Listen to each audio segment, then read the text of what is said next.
My name is Jennifer from my apartment balcony. I watch the city lights blink on as evening settles in. It feels unreal compared to just a year ago.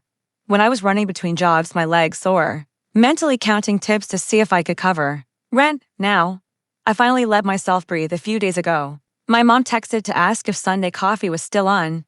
It's become our quiet monthly tradition. She brings photos from their trips or my dad's golf outings, and I share carefully edited pieces of my work life. It's a fragile balance, a way to stay connected without crashing into old wounds.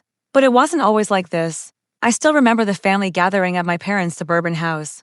The one that changed everything. My younger brother Jake had just graduated, the place was packed, crystal glasses clinking as everyone raised a toast.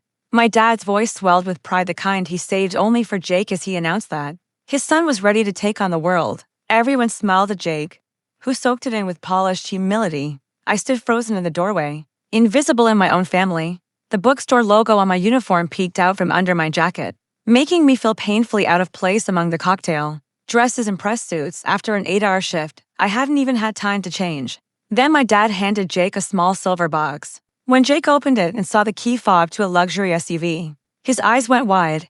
People rushed to the windows to admire the car. I pressed myself against the wall, gripping my own gift, of first edition of Jake's favorite childhood book, wrapped in bookstore paper and paid for with 3 days' worth of tips. When my mom finally noticed me, her smile faltered for a split second before snapping back into place. My dad glanced me up and down and said I should have dressed better for my brother's big night. I swallowed the words, the truth that I'd come straight from work. I handed Jake my gift. He barely looked at it before tossing it onto the pile, then launched into a story about internship opportunities, joking that someone had to work in the family while gesturing at my uniform. That's when something inside me cracked.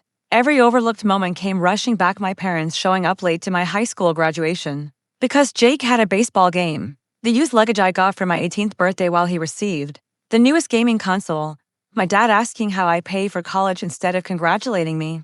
My mom reminding me of Jake's more expensive future. I escaped to the kitchen, exhausted and hollow.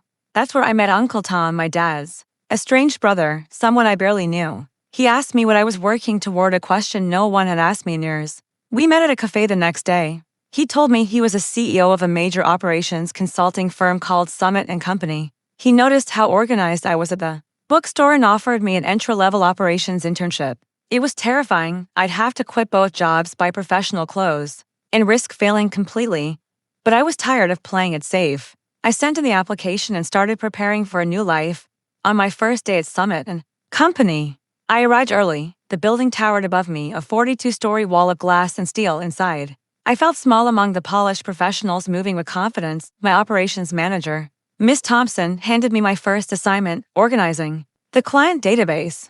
The other interns, all from elite universities, made my insecurity even louder. Still, I focused.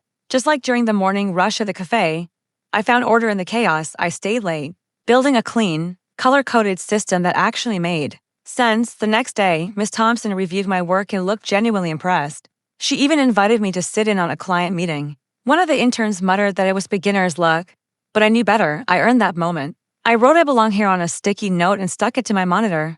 6 months later, my success at Summit and Company was no longer quiet. My phone filled with messages from family. My mom said they'd always been proud of me. Jake asked if I could introduce him to Uncle Tom for his student finance app. I went over for Sunday dinner. The house felt smaller somehow, and I noticed details I'd never seen before. The small talk lasted just long enough before the real reason surfaced. They wanted me to use my connection to help Jake. I told them, calmly but firmly, that I wouldn't mix family and business. It was the first time I'd ever stood my ground.